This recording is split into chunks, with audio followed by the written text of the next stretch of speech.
Now this was quite the treat for me. I found an Atari Jaguar and a broken console lot that averaged out to be about $30. The seller said they simply couldn't get it to power on. Now that could mean a few things. I was hoping that it was something simple, like the seller tested it without a cartridge in the slot. However, once it arrived, I noticed immediately that something substantial was wrong. Here's a standard OEM Atari Jaguar power adapter. Notice the polarity.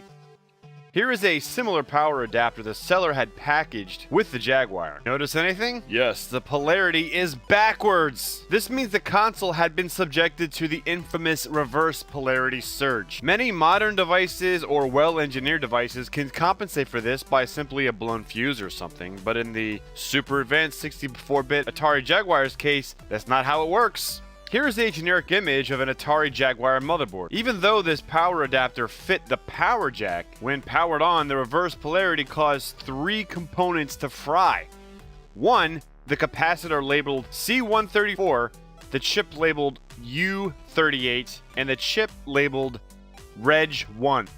C134 and chip U38 control and regulate power. The U38 chip is a power switch regulator, and when polarity is reversed, it will overheat and fry. Sometimes it looks obvious, and sometimes it's very subtle, which is kind of how it is in my case. Reg1 is a power converter for the audio components, so it has a similar function as U38, it's just specifically for sound, and it has the same sensitivity to overheating with reverse polarity. Before attempting this fix, make sure that your cartridge and cartridge slot is in good shape, because power does flow through the game cartridges. So if there is a problem with your cartridge slot or the cartridge itself, then fixing these components will not fix the issue. Here's the actual board that we're going to be working on in this video, along with the sections that we will be focusing on. As we take a look, it is very clear that the C134 capacitor is blown out. If you look at the top, you can see that at some point in the past, this thing exploded. And when I disassembled the console, I saw a massive amount of yellowish residue sprayed all over the top shell, so definitely a violent event took place here at some point in the past. It's very hard to see in these pictures and videos, but the text on the U38 chip has some very slight browning between the 4 and the 3 in the chip name printed on it. Unfortunately, I could not get it to show, but with the naked eye, and if you look very closely, you can see it. So I think that's a very good sign that this chip fried as well, just it very subtly looked like it. Thankfully,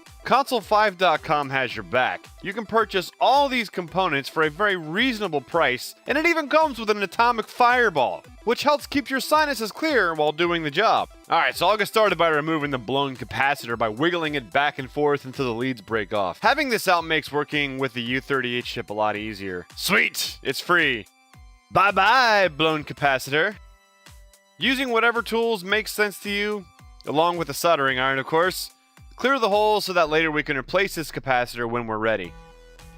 So when we're done with this, we should have some nice clear holes before moving on. Next, I'll work on desoldering the surface mounted chip by using this nifty kit I got off of Amazon that comes with some flux and some chip Quik solder, which is a special type of solder that takes much longer to dry. So it's ideal for loosening up surface mounted chips. First, I will add a generous amount of flux gel to the U38 surface mounted chip's legs. Don't be shy, I don't think you can use too much. Next, using my soldering iron, I will apply the chip Quik solder to the legs of the U38 chip, making sure that I cover all of them. And again, I don't think you can use too much. Be generous. Once I cover all the legs, using my soldering iron, I will make sure that the solder stays molten so that it stays nice and hot until the chip lets go of the board. I'm using a pair of tweezers to very gently encourage the chip to let go. Don't be too harsh now, you don't want to accidentally break the board. Sometimes this is fast, sometimes this takes a while, but eventually the chip will come off nice and clean, so don't force it. Remove leftover solder with Quik until you've removed everything you possibly can. For good measure, I'm cleaning the contacts with high concentration rubbing alcohol and a Q-tip. Now we are ready to unpackage and place the new chip on the board. Be very careful not to bend any of the legs, as these chips are quite small. Also, when placing the chip on the board, make sure the indented circle is facing the proper direction, and you will know what direction they face had you taken pictures ahead of time. Using your soldering iron, get a tiny dab of solder and clamp down the front corner while holding down the chip in place with tweezers. Now you have the glorious task of painstakingly going through leg by leg and soldering it to the board. Try to be as precise as you can.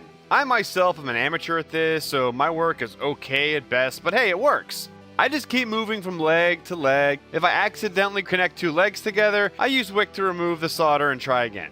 Once the chip is soldered down and you have checked to make sure that each leg is connected to the board and you have no shorts, go ahead and replace the capacitor. Slide the leads into the holes that we previously cleaned out earlier. Flip the board over and solder the leads in place however you like. I'm soldering the leads in full and then clipping the excess when I'm done. If you do it differently, then do it whatever makes sense to you. At this point, if we've done everything right, the console should at least power on, so I'm gonna put it back in its cage and see if we can get some life out of the machine. Remember, the cartridge slot is also a point of failure for a console with no power, so I'm gonna go ahead and clean it out with some rubbing alcohol and a toothbrush to increase the chances of a successful test. So to test if our work and our effort has at least so far done something, I'll insert a game cartridge, plug in the power with the correct polarity, and success! When I press the power button, the power LED lights up. So I wonder if that outputs video.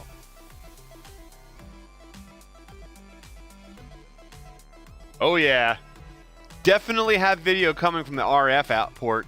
However, I should be hearing the Jaguar roar, but I don't. As well as the "Have you played Atari today?" jingle. So, great. So far, so good.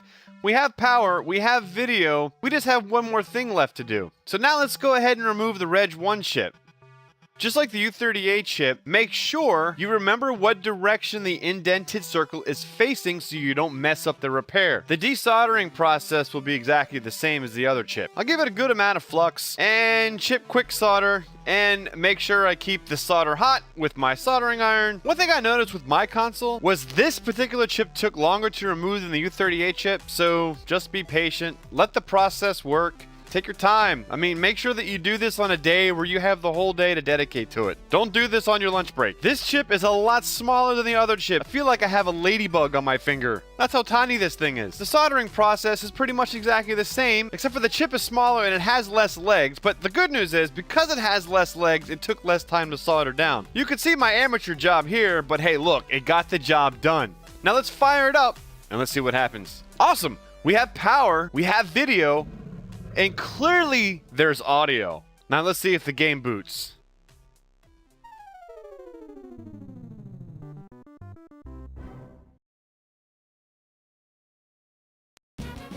Nice! It did! Sweet. Thank you for watching, everybody. I hope that you guys enjoyed it and learned something. And hopefully there's more videos like this to follow. Take care. Bye-bye now.